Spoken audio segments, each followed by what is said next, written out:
पेनिए से पियरिया भइल रख के बेरिया तिवई सबे जात बड़ी गीतिया छठ के गावत बड़ी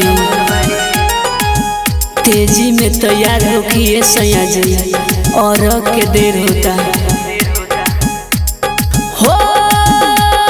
दौरा उठाला दोनों हाथे चलो छठी घाटे दौरा उठाला दोनों हाथे चलो छठी घाटे दौरा उठाला दोनों हाथे चलो छठी घाटे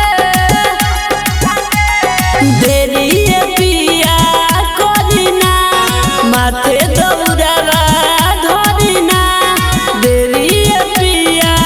करिना माथे दौड़ावा धरिना कब से तैयार हम भइल बानी काहे पिया खिसियाइल बानी बोली पिया खिसियाइल बानी हो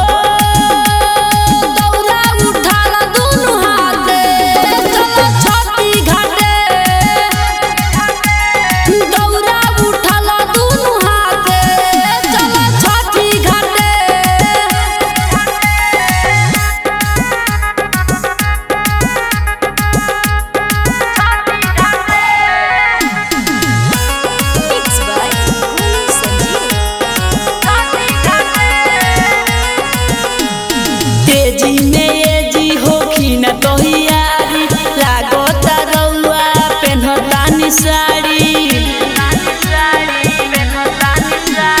तेजी में ये जी होखी न तोहियारी लागता रउआ पेन्हतानी साड़ी सुपली में फल सजी अइले बनी नैहर से दौरा मंगइले बनी सुपली में फल सजी अइले बनी नैहर से दौरा मंगइले बनी मम्मी से पूरी छनवइले बनी हो दौरा उठाला दोनों हाथे चलो छठी घाटे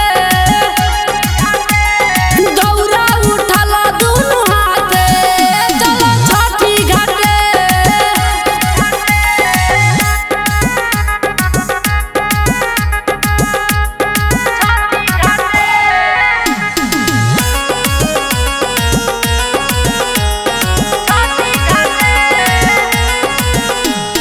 मैया के कृपा से भइल रनवा दुआरा पे पिया बाजल बजनवा मैया के कृपा से भइल रनवा दुआरा पे पिया बाजल बजनवा टाइगर धर्मेंद्र मानी बात हो अलबेला मुकेश चली साथ हो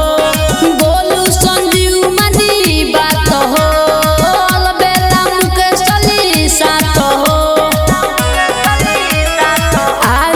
साल भर के बाद हो दौरा उठाला दोनों हाथे चलो छठी घाटे दौरा उठाला दोनों हाथे चलो छठी घाटे रिया रिकॉर्डिंग स्टूडियो नरकटियागंज।